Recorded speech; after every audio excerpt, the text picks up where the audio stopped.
everyone, it's Robin, Artisan Crafts, and welcome to my studio. Today, I thought we'd have a little bit of fun. Here on my YouTube channel during the first live stream of the month, which is on the first Saturday of the month, I'm doing a log cabin along. Now, I'm going to be making improv log cabins, and as you can see, I like mine really bright. Other people are making standard log cabins, and other people are just working on whatever they want. The live streams are just a time for us to hang out together and work on something creative. Today I wanted to see how long it would take me to chain piece 10 9.5-inch log cabin blocks doing improv piecing. Now during the live streams, I love to hang out with you guys and talk, and we get chattering and I get slowed down on my project. So today I thought we'd just do a little time test. I have the centers cut out for 10 log cabin blocks. Now I make mine as improv, so if my center is a 2.5-inch square, great. If it's a rectangle, that's going to work too. I'll go ahead and put a link to the improv log cabin tutorial in the pinned comment. So if you're just joining in and you want to make some, the tutorial will be there for you. I made these 2 blocks on our first live stream in January from this container, so it gives you an idea of what I'm working with. Once I sit down at the sewing machine, I will put the stopwatch on my phone on. Once I start sewing, I'll go ahead and hit the stopwatch on my phone and get it going, and I will keep it going as long as I'm sewing. Hopefully I won't have any interruptions. If I have an interruption, I will stop it and then start it back up again once the interruption is gone. By interruption, I mean, my adult children and my cat. So we'll see what happens. Let's go ahead and get started. I've gone ahead and pulled a bunch of colors and stacked them all up. I'm going to keep them over here on the table. That way, as I'm chain piecing, I can go ahead and, so it doesn't match up. I don't want to put a green with a green. And I'll just keep working through these colors until they're done. There's different fabrics, even though they're the same color, so at least they're different fabrics. And we'll see how that works for me. You could spend the time pre-cutting everything and having it ready to go, but with this style of improvisational, it's hard to learn exactly what size and determine what size strips you need. So we're just going to wing it like we usually do. And start.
Okay, 10 blocks took 2 hours and 17 minutes.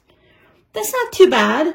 I had no idea what the time would be for me to do it. There's a bit of fiddliness and moving things around when you have the extra long strips, like a jelly roll size strip. A lot of my scrap strips here are with the fabric. So there's just in the beginning, you have little pieces and long, but the more you make the blocks, the more you'll have the little bits that can be added to the beginning of the next blocks and stuff. So as the scraps start to dwindle, it will get a little bit easier. I did need to grab some more of the yellows and oranges, but there is what's left of my big pile that I started with. That's some of my trimmings when my blocks were more than 9.5 inches and I trimmed them down. I'm going to make a fabric postcard out of those.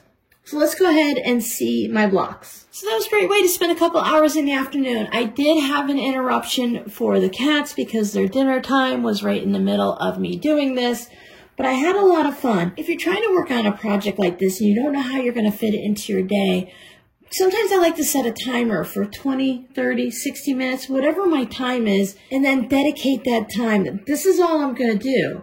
I have 10 blocks to add to my project. I don't know exactly how many blocks I'm going to need yet because I haven't done the measurements.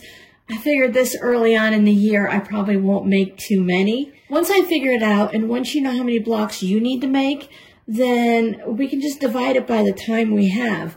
If I want to finish this project with just making the quilt blocks on October 1st, then I know from January to October, that gives me 9 months to get to October 1st. Divided it by however many blocks I think I'm going to need, and that's how many blocks I need to do a month. And then whenever I have a small amount of time, I can just work on it. I find chain piecing the blocks go a lot faster than just sewing one at a time. Sewing on a log, ironing it, trimming it, sewing on a log. I like to do at least 4 or 5 that I can constantly rotate through, whether I'm doing log cabins or crumb blocks or any other type of quilt block. When at all possible, I like to chain piece bare minimum 2, so you constantly have one underneath the needle. So we're going to end January with what should be a very simple acronym for you guys that is part of the quilting world. EPP. I'm not even going to give you a tip with that one or a hint because I think you guys are just going to nail it.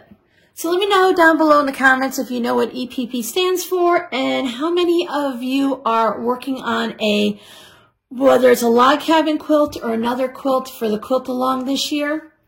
Have you made your blocks for the month yet? I have 12 for January. I think I'm in good standing. I feel it's always important to make a couple extra every month, so in case you have a month that you don't have time to get it done, you'll have a couple extra. Thanks so much for hanging out with me. I'll see you guys in the next video. Bye.